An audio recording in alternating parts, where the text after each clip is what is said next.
My name is Alan Higgins. I'm the Health Equity Network lead. Alison, would you like to introduce yourself? Yes, hi everyone. I'm Alison. I'm the Health Equity Network coordinator. It's good to see everyone here today. You probably would have gotten a lot of emails from me in the past.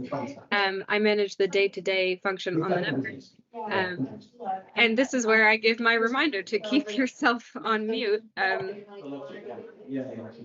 if possible. I will deal with that. Yeah. So we ask that everyone keeps their mic on mute while the presenters are speaking, but then if you can come on your camera, please do for the Q&A afterwards in the discussion, and you can unmute, but if you're not able to, you can use the chat as well, and we'll make sure to read out your points. So thanks for being here. Thanks very much, Alison. And yes, this is, if you've not been on one of these webinars before, they are run monthly and we try to keep them very informal. We have two speakers as we do today, and then give most of the time for people to raise points, either asking questions or commenting on the theme that we have. And today we're going to be talking about Cold Home's report that the Institute of Health Equity has recently produced following a commission from Friends of the Earth. And I'm very happy to say that we have Angela Donkin here, who in a moment will talk through some slides, going through the findings of the report, the recommendations that have come through this report. And then we have Mike Childs from Friends of the Earth, who will talk about the use of the report as a campaigning tool. And then it'll be over to yourselves for any questions. When we get to that point, if you could use they had a hand facility on Teams to say that if you want to make a point, and we will make sure that we get around to you. So without any further ado, I'll hand over to Angela. Angela Donkin, please go ahead and set up the slides. Hi, hello everybody. Really nice to be here with you today. I'm just going to share my screen, so just bear with me a second. Okay. So hopefully you can all see that. So yes, I'm here today to talk about our latest report on cold homes. I have to say that this report is unashamedly really national. So I know that there's a huge amount of work going on in local areas to tackle some of these issues, things like selective licensing, for instance. But this report doesn't talk about them. And one of the reasons it doesn't talk about them is because we wanted to really focus on pushing for more national investment to sort out insulation. And so that kind of national picture is the kind of key rationale here. But hopefully, as I go through, you might find some of this useful in your local areas. So now, how right, okay. So we start out really by setting out the size of the problem. So the official government estimates are that there are about 3.5 billion who are in fuel poverty. Now, the issue with that particular figure is that it utilises those who are living in homes which are below EPCC rating, which we're content with, but also those who are living below 60% of median income. I'm not happy with that. I think that median income hasn't gone up for a number of years, and that level is too low. But my opinion on that isn't enough. We did something which researchers often do and kind of like triangulate the data. There are a number of surveys that suggest that, you know, many more people are struggling and have been struggling to pay their bills. So we used a figure of 9.6 million households, and so that's the number of households who are below the JRF minimum income standard, who are also living in a home that is energy inefficient. Importantly as well, this group would be unable to pay for the cost of insulation. So you'll see that we're trying to make a case for higher investment, and it's specifically investment in these households. So you will all be probably very familiar with some of the outcomes related with cold homes. So I'm just going to pull out some that we highlighted in the report. Evidence suggests that if homes were heated to a decent temperature, you would reduce the caseload in Scotland from high blood pressure by 9%. Living in a cold home, if you've got no mental ill health, doubles the risk of developing severe mental distress. So that's a longitudinal study. It actually increases, if you've already got some form of a mental ill health, it then increases that risk even more to something quite worrying. New research enables us to say that if you're in a deprived area, you're 28% more likely to die from cold. It doubles the risk of respiratory illness in children. As you can see, in terms of mental health symptoms in young people, normally 4% have a mental health condition if they're in a warm home, but 28% in cold homes. And across Europe, damp and mold contributing to 10 to 15% of new cases of childhood asthma. And I suppose the link there, just in case you're not aware, if you are in a cold home, then that moisture is more likely to settle. You're not dissipating it with heat, so you're more likely to get a problem with damp and mold. I think what we were trying to focus on a little bit more than normal. So normally we often talk about kind of excess winter mortality, but what we're talking about here a little bit more is ill health, and the cost to the health service of sorting out that those ill health problems is astronomical. Right, so why is this happening? So well, we're all in it. It's an imperfect storm, and I look at 4 different areas, and I do look at temperature because there's all this information about global warming, but actually we don't find at the moment there is any need to reduce the amount of heating that we've got, and in fact, you know, with extreme weather, we need to be, you know, prepared for a number of scenarios. In terms of insulation, our housing stock is one of the worst insulated in Europe. Over 50% of homes need to be upgraded in order to be energy efficient. That's not entirely only to do with government failure. We have got a very old housing stock, but certainly the numbers of homes that have been upgraded, there was, we were doing well up to about 2013, and then there's been an absolute kind of fall off a cliff in terms of the numbers of homes that have been upgraded since then. The cost of our fuel is a third higher than the European average, and compared to the rest of the OECD, our wages have flatlined since 2011. So we're poorer.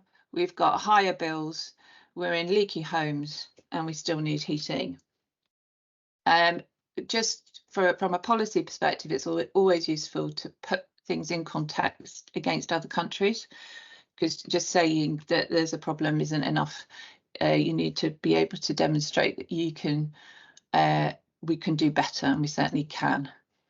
So let's go into each of those a little bit more. This particular slide illustrates home temperature loss after 5 hours compared to some of our European neighbours. And as you can see, UK is at the top there. So just really demonstrating the fact that we're just losing heat, and that costs individuals money, but it's also incredibly bad for the environment.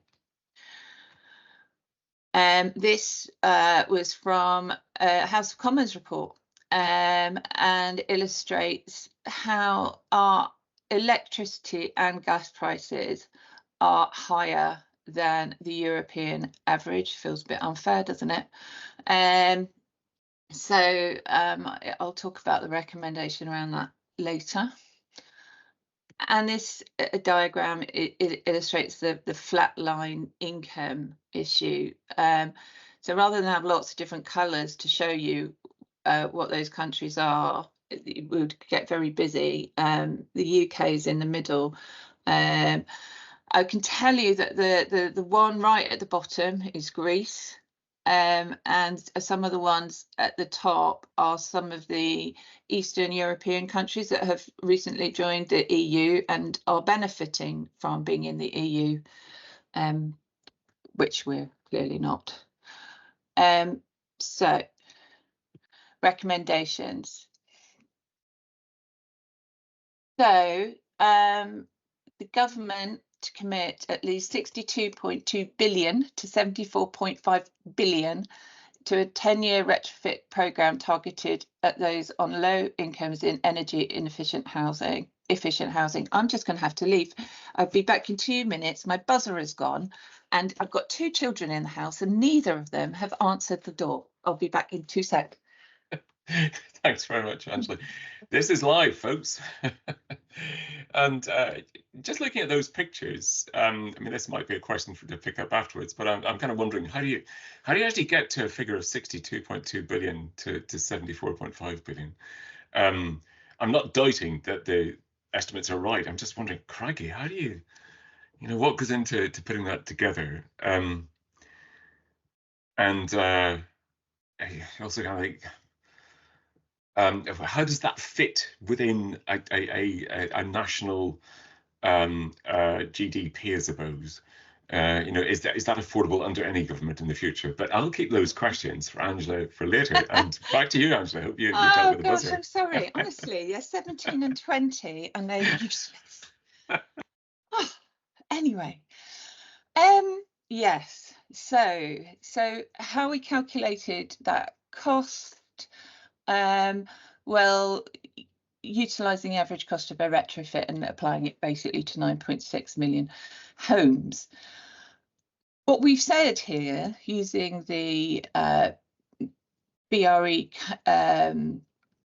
figures on savings to the NHS and to wider society, is that actually this will save tens of billions a year through improvements to productivity and reduction in health and care costs. So actually, over a decade or so, it will pay for itself easily. But, you know, we are aware of the fact that it's a large investment right now. Number 2, local authorities to refer those with existing health conditions on low incomes in energy inefficient housing to the current Eco4 Flex scheme for insulation, and for this scheme to be expanded to cope with demand. So I don't know how many of you are aware of this Eco4 Flex scheme, but basically you can socially prescribe insulation through it. Now, not all local authorities have signed up to it. It's paid for by a levy on the energy companies. So the energy companies are doing the retrofit, as far as I'm aware, but might be able to expand on that. I went to a housing and health seminar with a group of kind of experts in this kind of area last week to talk about this report, or the week before. And they seem to be suggesting that people weren't taking that up as much as they should. So I was saying that, you know, actually at the moment it's only going to sort out about 225,000 homes from local authorities, and that it needs to be expanded. But I don't think that all of those 225,000 opportunities are being taken. So just a kind of note for you that if you are in a local authority area and looking for different means, maybe have a look this scheme up. Yeah, so next one.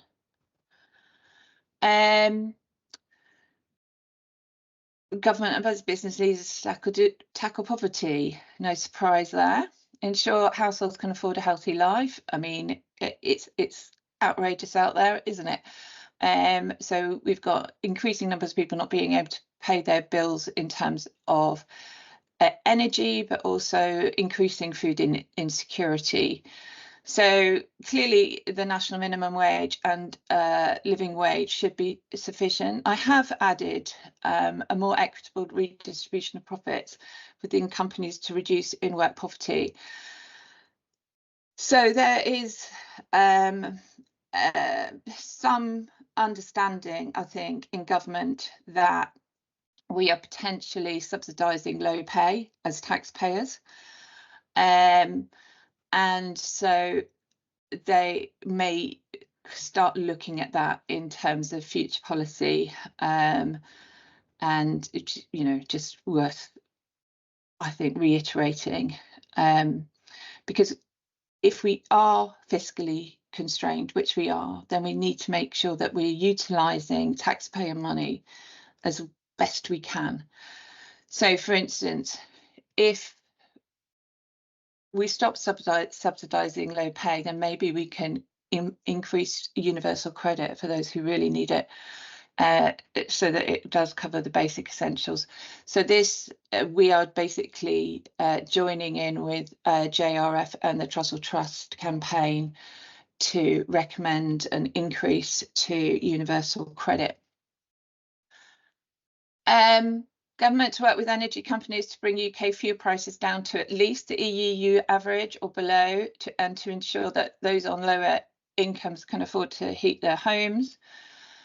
And government to bring in schemes to increase the supply of affordable, good quality, sustainable housing through reform to the private housing market and through investment in building social housing. So I suppose the issue about fuel poverty is that we didn't just look at it in isolation. We also just looked at, you know, it's not just fuel that's gone up, but our housing in the UK is, you know, incredibly unaffordable and getting more so.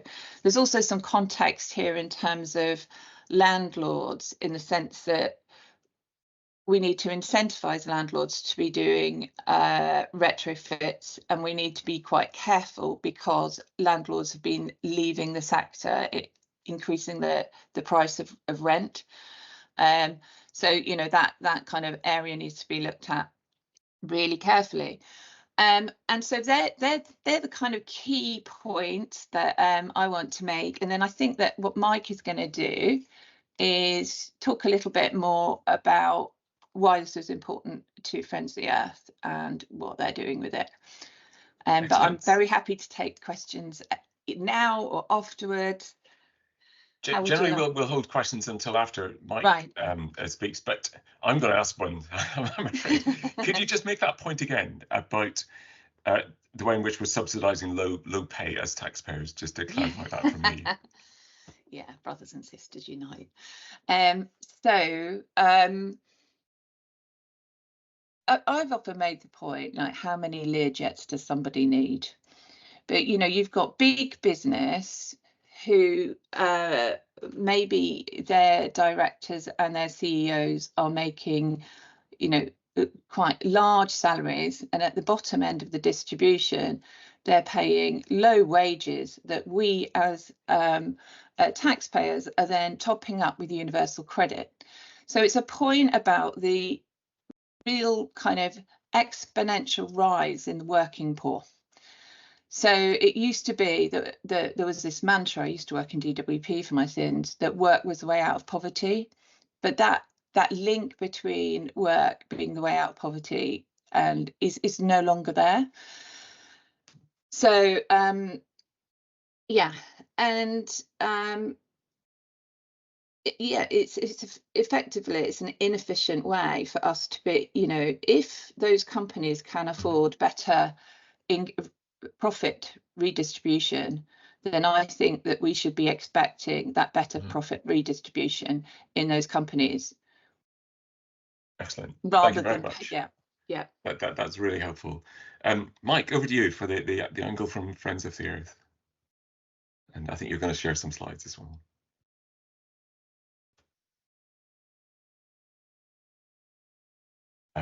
Might be on mute, Mike. Hello, thank you, Alan. Thank you, everybody, for joining this. So I'm from Friends of the Earth. For those who don't know, we're an environmental campaigning organisation. And we were pleased to work with the Marmot Institute and Institute of Health Equity on this work.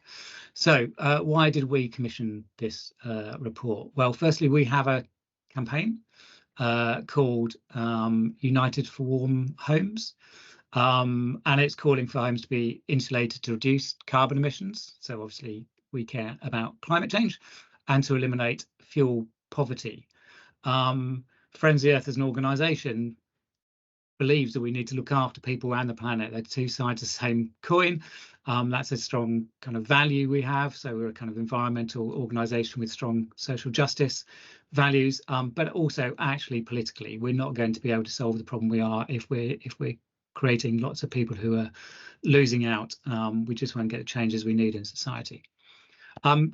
We've commissioned a report. Our job really is to take that report out there and try and get some policy change resulting from it at a national level and at other levels as well. So it's a campaigning tool in many ways. We need to campaign, obviously, because if good research changed the world, we wouldn't be in the mess we are now, are we? So the reality is we need to produce good research, and then we need to take it out there and try and force some change, inspire some change. So the political context. Well, let's start from where we think is probably likely to be the case. The Labour Party are likely to be the next government. The pollster John Curtis said it's 99% likely. So that's quite a strong likelihood, isn't it? So we need to. So I'm talking within that context. The Labour Party does have concerns about health inequalities, hardwired within their political philosophy. I know there'll be some more on the left of the Labour Party who'll question whether the Labour Party under Keir Starmer still is as strong as that, but I would argue, you know, they have got that kind of philosophy.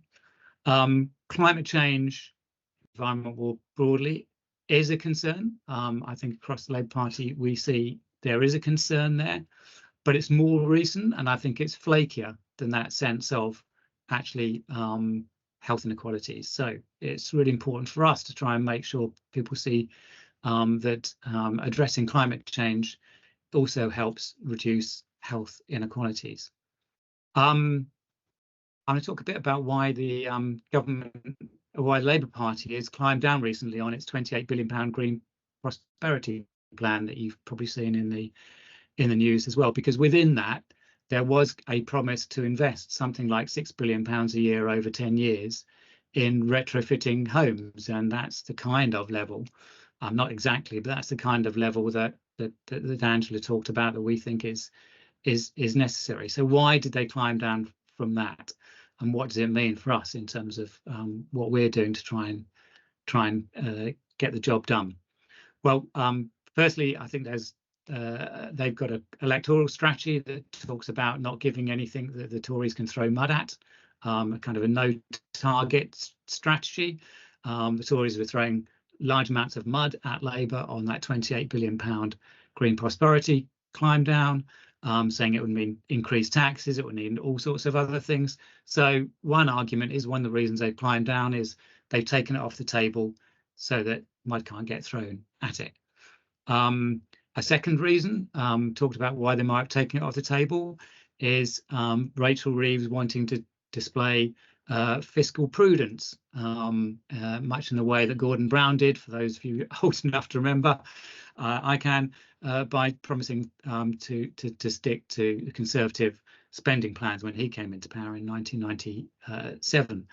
So that could be another reason why they've taken the pot of money off the table, that Rachel Reeves thinks we don't have that money now, whereas she thought we did when she announced it. The third one is that there are other people around the shadow cabinet table who are saying, why are we spending £28 billion on green prosperity? Actually, I want more of that money. If there is money, sure, I want that money in education, or I want that money in health, or I want that money in defence. Now, one case, of course, that's maddening, because the £6 billion a year for retrofitting homes helped alleviate spending on the NHS. So it's very kind of siloed thinking potentially, but I'm sure that's the case. So the reality is Labour's probably climbed down for a mix of those three reasons, and we need to be aware of that as we're trying to campaign to move forward on this agenda. So our job as Friends of the Earth, and also, you know, working with Institute of Health Equity and others, hopefully, is to keep this issue live and make Labour feel uncomfortable about that climb down, and particularly the home retrofit. We have had some success already, I think, in them feeling uncomfortable about that and thinking about what do they need to do on this agenda moving forward. Now they have made that climb down. So the policy context, Angela and I and some other colleagues within field poverty, within health, within poverty more broadly, environment, had a round table with Labour policy advisors last week, the week before, to say to them, even if you don't reinstate the £6 billion a year on retrofit, which we think you should, there are other things you can still do on this agenda, and you need to do those things. If you're not using the spending lever, then the other levers you have to use to their very full ability. And that's the case we're making and will continue to make over coming weeks, months. So one of those is energy company obligation. That requires energy companies to do a certain amount of work on insulation. It's not very well run at the moment. Angela talked about the massive drop-off we've had in insulation. It needs some reform. It could increase, and it could much more link up with councils to identify where homes need to be insulated, and with the health professionals as well, to be able to identify which homes could be need to be insulated. So there's some reform agenda for that, I think, to pursue and to try and make it work better and deliver more. The private rented sector, as we know, has the highest levels of fuel poverty. We need to make sure that private rented sector homes are better insulated. But again, as Angela mentioned, we need to do that without increasing the rents. Now, you know, there may be ways of doing that in terms of giving some tax exemptions to landlords so that they're able to more afford investment in insulation. There may be something that's much broader around bringing back some kind of rent regulation, for example. I'm an old man now, and I first started renting, and there were things called fair rents, which the councils came round and assessed properties and identified what a fair rent would be in that property. So, you know, it's not as though these things are impossible. So we need to look at those options and push for those options. Again, as Angela mentioned, we need to think about higher incomes and cheaper energy side of the equation as well. But as that last point says, we still need to talk about public investment into this agenda. There's other things they can do, but we still need more public investment. So the campaigning context. So there's insider campaigning we're carrying out as an organisation and with others.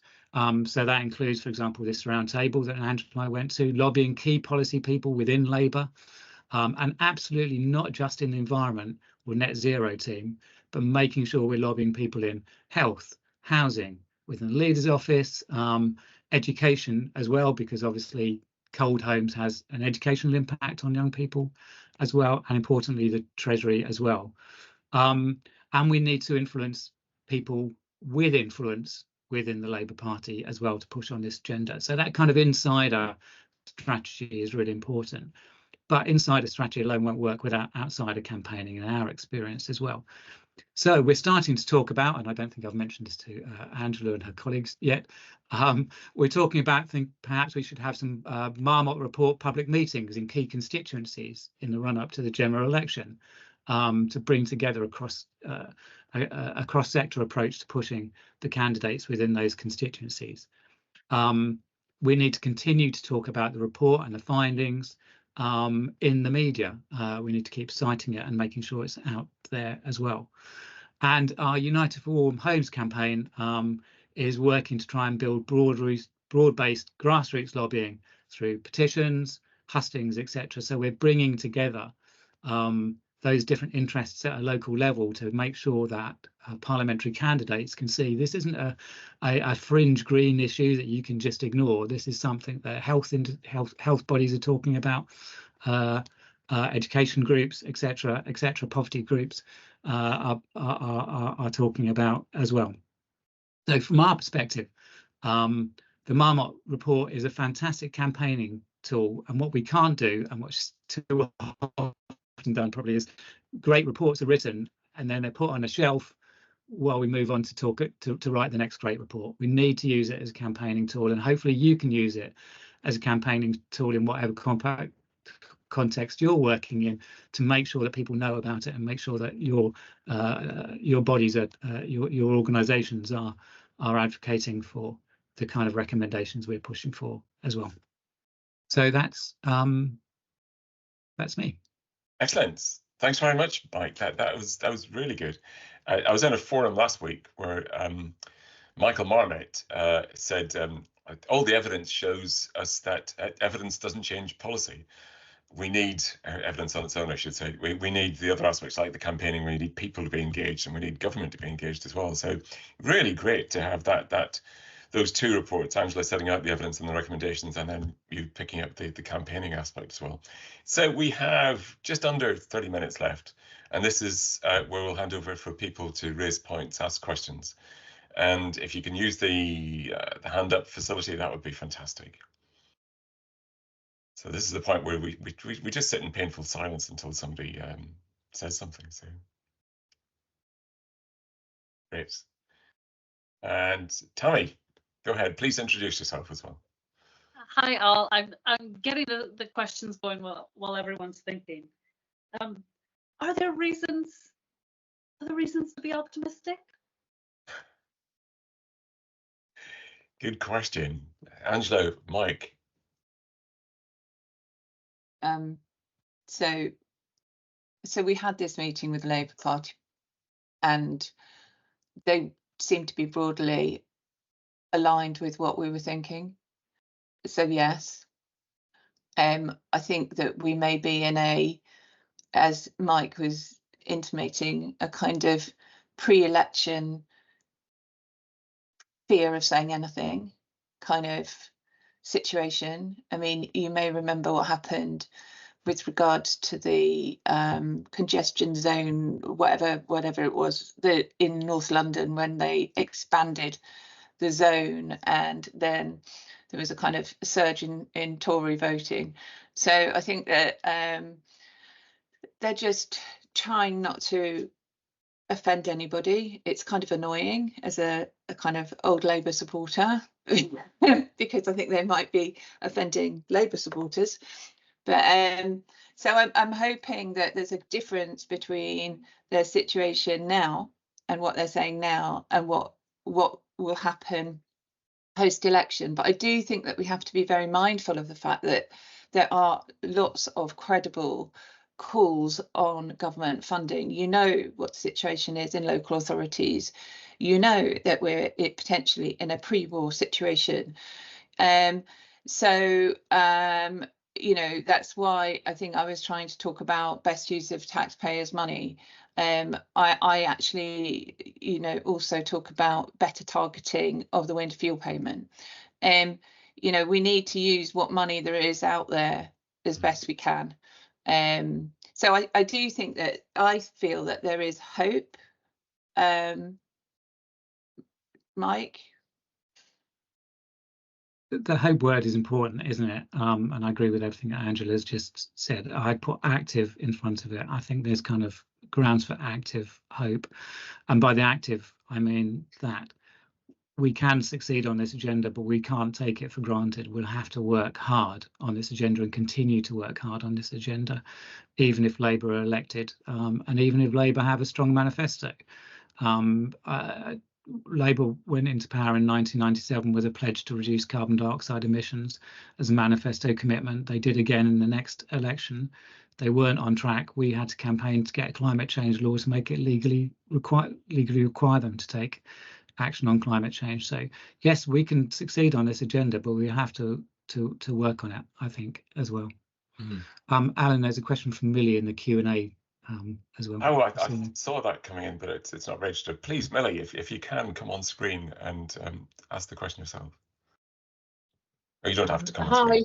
Go ahead. Okay, no, I won't turn my camera on. It's a bit dodgy reception here. I'm curious about the retrofit possibilities for older properties, mainly because I live in one, but I know lots of people who do in rural areas in the country, and a lot of our housing stock is not very amenable to sort of modern insulation, actually, and also around what pressure can realistically be put on private landlords to move this agenda forward, because yeah, a lot of the housing stock that is affected and is really bad for people is sitting in that sector. So that's, I'm just curious about what's realistic. Thanks, Billy. Go ahead. Shall I come Did I turn myself off? I'll come briefly back on that. So there are, I live in a solid brick 1890s terraced house in York, and you know, there are things you can do to make it more energy efficient. We have got some internal wall insulation. There's newer technology newer approaches since we added that to our house. So you know, you can insulate older properties. It can be more disruptive. So I think that's why you also need to think. Angela says in the report, you know, from a health perspective, we need to get to EPC-D level. From an affordability perspective, we need to get to an EPC-C level. Well, if we can get houses up to EPC-D level, which I can't think we can, those older properties, that puts the stress on the importance of making sure we've got decent wages and low enough energy bills so that people can heat those EPC-D homes that can't be insulated to a higher standard as well. So yeah, it's going to be more of a struggle than perhaps some other European countries in terms of upgrading our homes, but it's not a possibility. Angela, do you want to add anything to that? No, I think that Mike is the insulation guru. Okay, excellent. I'm going to come to Adam and then I'll come to you, Claire, after this. Adam, I can see that you work in a NHS Foundation Trust in Manchester, but you made some comments there about housing along with Christine. Could you expand on that comment as well? So there's two different bits that I've written about, which I can expand on either or both. So the first was around the work we're doing on hard to heat homes in the area of Manchester I cover, which is what the NHS call a neighbourhood, so 3 electoral wards. And the second is that I facilitate, my role is tackling health inequalities, taking a community development approach, and trying to change the way the system works to meet the needs of actual needs of communities, and so as part of that, I facilitate a neighbourhood meeting, bringing together frontline health workers, so people who deal one-to-one with people. And so for the last 2-3 years, housing has been a really big issue, lots of issues around housing. And we've mostly focused on the private rented sector, but trying not to forget social housing and owner-occupier as well, because we know there are issues locally on that. But in the last maybe 6 months, I'm not sure without looking in the notes, but in the last while, we've seen really a high increase in the number of issues around damp and mold, especially, but also more generally around repairs and rights and responsibilities of tenants in housing association properties. So it's a real issue there as well. So yeah, that was one area. And we thinking, would it be useful to expand on briefly on the work we're doing locally? Yes, please go ahead.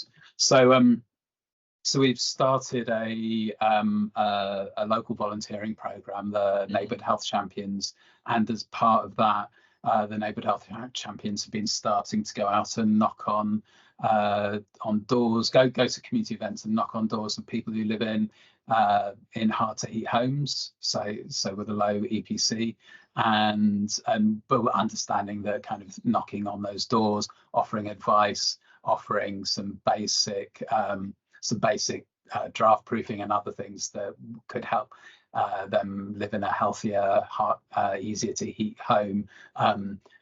Also being able to offer some DIY skills as well. A partner organisation would come in and fit stuff if people aren't able to fit things themselves. But yeah, we're doing that.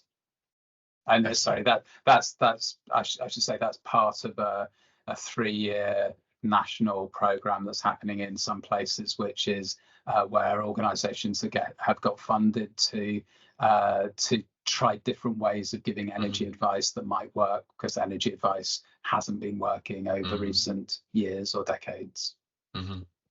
Thanks very much for that. I'll go to Claire next. Claire, rather than ask her response just yet, but Claire Mason, would you like to come on screen and ask a question or make a point? Yeah, hi everyone, thank you. I just wanted to pick up on something that Angela said about kind of why we are still having to top up people's wages through the universal credit system. And I just had kind of wondered if you had any idea how realistic that reform is. And do you have any idea of how much kind of like the national living wage would have to increase so that you took those people out of that welfare system? I don't know if you've got those figures, just out of interest, really, because I've always really struggled thinking, why is the welfare state having to top up people who are working really hard? It drives me. Don't get me started. It just drives me. Yeah. I'll come on to that. Can I respond to both of these then? Yes, please. Go ahead. So more damp and mould. I mean, I think it's really important, and I didn't mention it in my presentation, to say that the health benefits and the economic benefits from insulation are pretty much wiped out unless you put in adequate ventilation as well. And so there's some evidence in the report about the need for ventilation. And so please do remember, when you're going around and doing your insulation, make sure that there's adequate ventilation. But you would expect more damp and mould because people have been finding it harder to heat their homes. And so they're not heating the condensation away to some extent. So, I mean, unfortunately, that is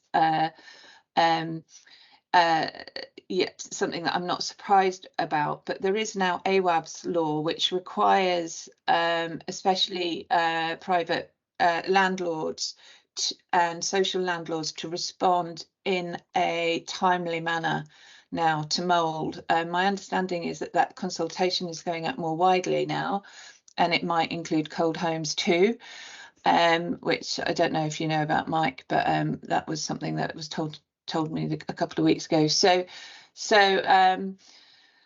there are pathways through which things can be improved. In terms of how much income would we need to get and how realistic is it, what I know is that this message is one of the few redistribution messages that the public can get behind. And from that perspective, the Labour Party will be looking at it with regards to a kind of, I suppose, a charter with regards to what good work is and what good employers are. So I think that they will be thinking about this in terms of how, but, you know, we live in a global society. So, you know, one of the reasons that, you know, some people get not paid as much as we want to might be because we're competing with other countries. My issue is not with companies which are startups or new, where, you know, they have to pay relatively low wages. My issue is with the larger companies, where there is so much unfair income distribution, also profit sharing shareholders. So, you know, we also work with the UN organisations, and we'll be looking at reducing global tax loopholes so that if we do change the rules of engagement in commercial businesses, that they cannot then move to another country. So all of that stuff, as far as I'm concerned, is high level, is difficult, but you know, something that I want to do, and WHO want to do it. So it needs more thinking,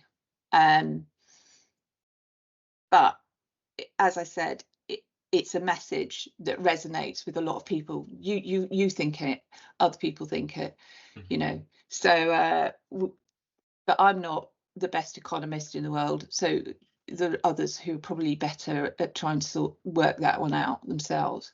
But yeah, I will enjoy working with them. If I can. That's really helpful. Sorry.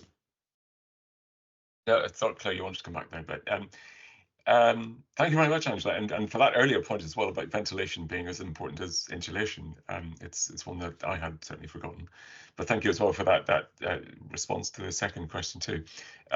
We may come back to the end, but can I bring in Kenji? Would you like to make a point or ask a question, Kenji?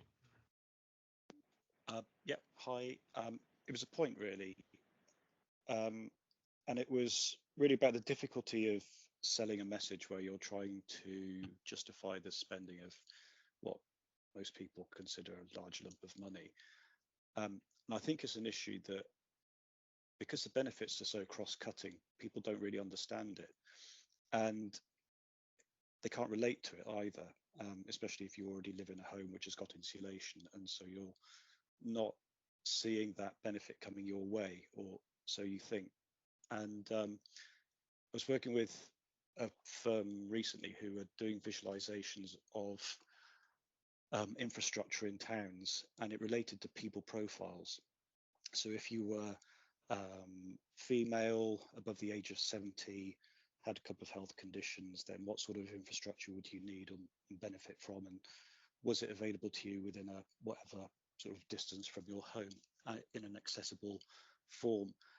Likewise, I was thinking this could be applied to people profiles. So, you know, you're a business owner, you have 18 staff, you know, you could expect a proportion of staff to have, so 1 or 2 people who are affected by cold homes. If they were more available, if they were more productive, etc., you can see that in business terms. It's trying to be able to present data in ways that people can relate to, and in a similar way that could also be able to kind of cut across a sort of backstabbing and silo thinking that you get in politics, where you have different departments with different priorities, understandably, but to be able to see that cross-cutting benefit, because otherwise it's really difficult to, I think, for most people to really understand at all why they would bother supporting it. I wonder, Mike, is that something you might want to respond to when we're looking at the campaigning side about Kenji's points about how we present the information, the data? Yeah, no, it's exactly right, isn't it? We need to be able to advocate. If large spending is needed, we need to be able to advocate it and make it a compelling ask. And the more we can identify the benefit side of the equation, less kids off school for illness, so higher school attainment, more social mobility, greater worker productivity. What we didn't commission, and I wish we had the money to commission more, is for Angela and the team to carry out a kind of cost benefit analysis of the work. So we leaned on work by the building research establishment, who identified, you know, enormous savings from insulating the very worst homes, so those on F and G, rather than larger stock of homes, because I think, you know, were we able to do that, then you'd see much higher savings to the NHS, much higher increases in terms of productivity. So we've kind of got a finger in the air estimate within the report, but that may be more work to be able to do. But also, we shouldn't shy away from, government has a lot of money and does spend a lot of money, and as someone put in the chat box earlier on, was very happy to squander it to some of their mates during the PPE debacle. So, you know, we need to create that public pressure as well. But you're right, Kenji, we need to frame it in a way that doesn't make people react against it and make them think, oh my God, this is going to mean my taxes are going to go up massively, I can't afford it, and I'm not benefiting, sod it kind of thing. Yeah, I think that's a key point, because the 65 to 74 billion, I think, sounds like a lot of money, but as Tammy pointed out, and in the overall realm of national funding, it's affordable still. Melanie, you raised a question quite a way back in the chat about rural health, and would you like to just expand on that point? Rural health and heating. Yeah. So I just wondered, because I'm CEO and founder of Rural Mental Health Matters, and we've struggled to get data on, for example, rural suicides, rural poverty. It seems to be not very, the ONS could do this quite easily, but they don't. And we know that poverty in rural areas, I would argue, is considerably higher because they have extra costs. They have longer to travel to their healthcare appointments, if they can even get there, fuel costs, access to a car, can they even afford a car, public transport, all of those issues that really impact on their health and well-being. So I just wondered if you guys have done any research specifically for looking at people in rural areas, because 1 in 5 of the population live in rural communities, just to tell everybody, 12 million people in the UK. And there's also 1 in 5 people living with disabilities. So this is another one, I didn't put this in the chat, but about disability benefits, they're lower than the state pension by about £50 a week. And yet, if you're 66 and 364 days old, you only need this much to live on as a disabled person, but the same person, as soon as they become state pension benefits, suddenly they need £50 more a week to live on. Is anybody looking at that as well? So sorry, that's a 2-part question. It's both linked to rural. Yeah, thank you. Angela, is that something you could respond to about the data, maybe, first of all? I mean, I am aware that rural housing is often older housing that's more difficult to insulate, and there are issues with energy, and they're more likely to use kind of off-grid oil and so forth. So but I haven't specifically looked into in a huge amount of detail, no. But I recognise all the issues that you mention. I mean, what we did see in the report was a real issue for disabled people in terms of, for instance, in terms of the Trussell Trust, is something like 3/4 of those people who are getting food parcels are disabled. So it's very clear that we are failing to support people who are disabled adequately in terms of their health. Also, if you're disabled, you're more likely to be living in a cold home. But if you've got a health condition, you're more at risk of living in a cold home. So, I mean, NICE have got guidelines which say that you shouldn't discharge somebody with a wide range list of conditions into a cold home. And I think that we need to be working on that list and on kind of pushing that link, because essentially people's conditions are only going to get worse. So kind of from a prevention of future cost to the NHS perspective, I think there probably is a bit more work to be done looking at supporting disabled people and preventing future cost or something. Thanks very much, Angela. We're into our last 4 minutes now, and I wanted to maybe use the last time just to focus on the campaigning aspect of the presentations that we've just heard.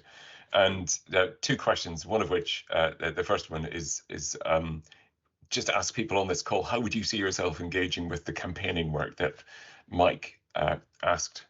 And if nobody responds, please do respond to that now, put your hand up. But if nobody does, I'm going to ask Mike, how would he like people to engage with it? So first of all, anyone on the call, how do you see you in your work, whatever other aspect of life, engaging in the campaigning element?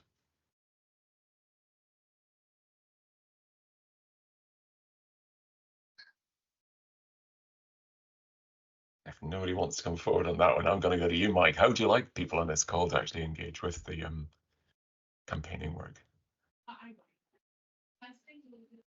We need to recognise the reality of people's really busy lives, don't we, and family lives and housing and practical realities. A lot of people don't have time to kind of go out and do street stalls or knock on doors or visit their MPs, and that's kind of a reality we're at. But I think particularly with this report, if you're a health professional, it's very legitimate for you to be able to share this report with decision makers in your area, and that can be with a council and saying, should the council be looking at this report seriously and thinking what changes it could make and what it should advocate, national support it needs, or to reach out to your sitting MP or any of the political prospective parliamentary candidates and say, look, you really need to read this and react and respond to it. And those are hopefully relatively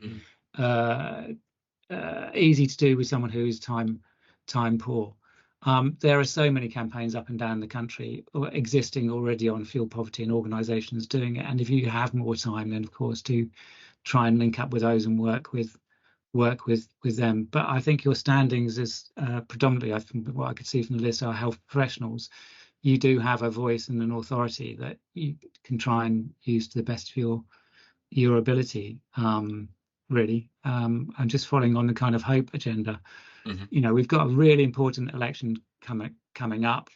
There's real opportunity for the next government to take this more seriously than the current government. But it's also not going to be easy for them. So the experiences that Adam talked about the kind of neighbourhood approach, talked about there, they kind of need to hear the success stories of that. And there's some commentary in the chat about people using social prescribing, and it's great, it's working in some ways, it's not in others. We need to make sure that experience is shared, because there's a lot to do in a short space of time, and it's not as easy as flicking a switch. So through your expertise, please do what you can, I would say. Excellent. And there was a comment from Sarah, interested in finding out more about the campaigning element for Bath, Swinton and Wiltshire, and we'll see how we connect to it afterwards. So last question or point is, Gita, are you still on the call? Oh, Gita, yes. Hi. Yes, go ahead. Yeah. Yeah, no, forgive me, I was in and out of some of the presentation, but was there like a framework of what can be shared and repeated? I know I'll read all the information because there's so many platforms and opportunities to share the insights, but just sort of like a synthesis of, rather than just signposting, like a 1 minute kind of, not a 1 minute pitch, but a sort of key points. I suppose I could do that myself, but I just thought if it's already been done, it'd be really helpful. I should show my face before I ask that. Yes.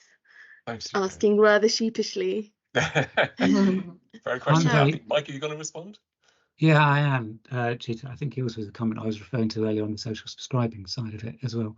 I'm very happy after this to kind of draft, what could be a template email for you to send to local council and MPs, if that makes it easier for people to do it.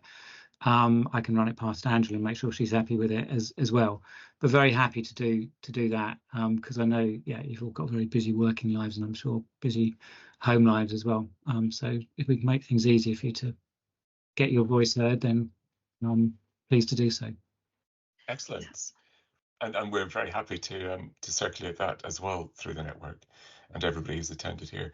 Thank you very much, Angela from Institute of Health Equity, for talking through the recommendations and the findings, and Mike from Friends of the Earth, particularly picking up the campaigning aspects. This will be available, this webinar will be available as a recording on the Health Equity Network, I think next week sometime. And in 4 weeks' time, we have our next webinar. I can't remember the exact date, but it's on business, aspects of business and health as well. And please do join that too. Thank you again to the speakers. Thanks to everyone who made points, and thanks to everyone for joining the webinar today. Hopefully see you again soon. Thanks a lot. Bye.